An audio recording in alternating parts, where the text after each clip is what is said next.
حبايبي عاملين ايه؟ النهارده معانا فيديو جديد ومعلومات جديده، يلا بينا نشوف. يلا اول سؤال لي انا. في اي يوم نزل القرآن الكريم؟ يوم الاثنين. برافو عليكي. خدي شوكولاتايه يا جماعه. اللي هيقول صح هياخد شوكولاتايه، اللي مش هيقول صح مش هنديله حاجه خالص. سؤال انا بقى، ايه المكان اللي نزلت فيه اول ايه من القرآن الكريم؟ المكان او المكان اللي نزل فيه اول ايه من القرآن. قدامك 3 ثواني. غار حراء. برافو. شاطره يا ايمان. يلا سؤالي انا بقى.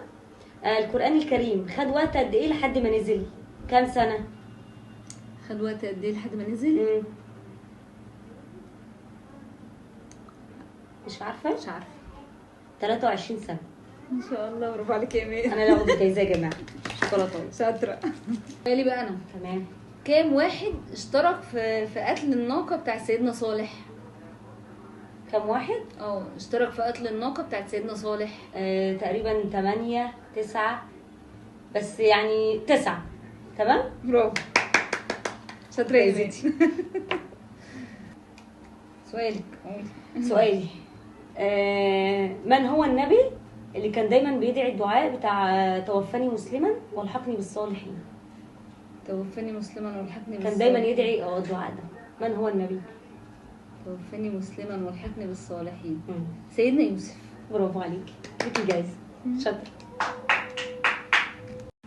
سؤالي ليكي بقى. تمام. بصي، في العام الكام من الهجري احتفل المسلمين بعيد الفطر وعيد الاضحى؟ العام الهجري؟ كان عام كام من الهجره؟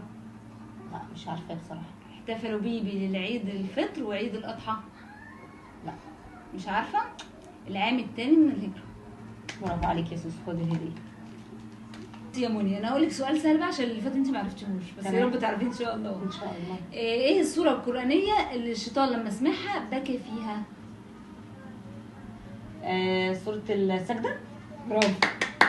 اخد يا جماعه الجايزه. تستاهلي. يلا سؤالي انا. ما هو النبي اللي كانت بتسبح معاه الملائكه؟ النبي اللي كانت بتسبح معاه الملائكه؟ سيدنا ايوب. برافو عليكي، ليكي جايزه. سؤال بقى ليكي. مين هي اللي كان ابوها نبي وزوجها نبي وابنها نبي واخوها نبي؟ هديكي ثانيه فكري. لا مش عارفه بصراحه. مش عارفه. هي السيده ليا بنت النبي يعقوب، وزوجها سيدنا ايوب، وابنها ذو الكفل، واخوها سيدنا يوسف. ما شاء الله. ايه رايك؟ حبايب قلبي، احنا خلصنا اسئلتنا، يا رب تكون مفيده بالنسبه لكم ان شاء الله. والسؤال لكم انتوا بقى تسيبوا لنا الاجابه في الكومنتات. ما هو النبي الذي سماه الله بنفسه؟ قولوا لي الاجابه وشوفوا الفيديو الجاي.